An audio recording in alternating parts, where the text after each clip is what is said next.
Retour en plateau avant d'accueillir nos invités dans quelques instants. Petit détour par la cathédrale de Strasbourg où l'on va retrouver Anna Britz à l'occasion des Sacrées Journées, un festival de musique religieuse. Anna, vous êtes avec Robert Betcha.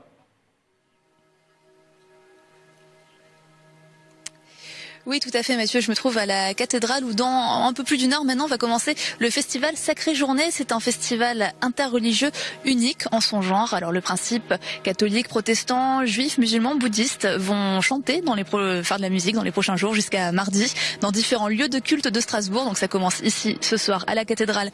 Et derrière nous, vous allez le voir peut-être, les bouddhistes sont en train de se préparer pour le concert de ce soir.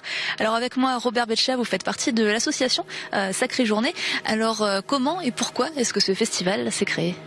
Alors le festival date de 2010 et c'est sous l'impulsion de Jean-Louis Offette, le pasteur Jean-Louis Offette, que quelques passionnés de musique sacrée se sont réunis et ont décidé de faire partager un peu leur passion aux Strasbourgeois en leur offrant des rencontres exceptionnelles et originales et à chaque fois dans des lieux de culte différents.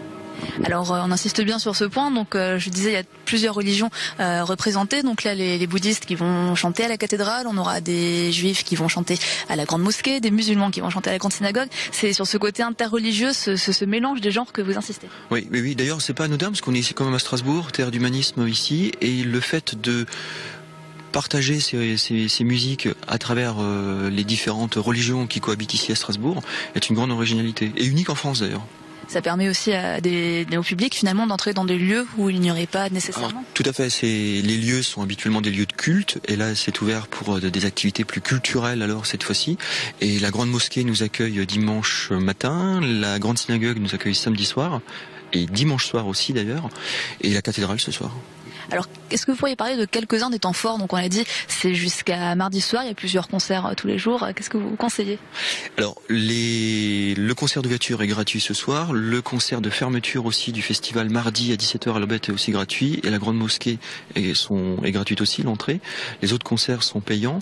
Et les trois grands temps forts, à mes yeux, sont déjà ce soir à la cathédrale. J'ai privilégié plutôt les lieux, la synagogue et bien sûr la grande mosquée. Avec à chaque fois des groupes de religions différentes qui viennent pour se produire à l'intérieur. Donc c'est uniquement des musiques sacrées également? Alors ce sont des musiques sacrées, ce sont des chants sacrés, mais il ne faut pas y voir simplement l'aspect de la religion derrière, mais tout simplement de la beauté de la musique. Merci d'avoir été avec nous. Je crois que 4000 à 5000 personnes sont attendues. Il y a encore des places, c'est ça pour la plupart des spectacles? Oui, alors il y a encore des places. On peut les acheter ou à la Fnac ou sur le site internet. Et en même temps, c'est une opportunité unique en France et il faut vraiment la saisir, il faut vraiment venir. Voilà, et bon, pour ceux qui regardaient, il vous reste un peu plus d'une heure pour venir ici à la cathédrale et le festival Sacrées Journées, c'est jusqu'à mardi.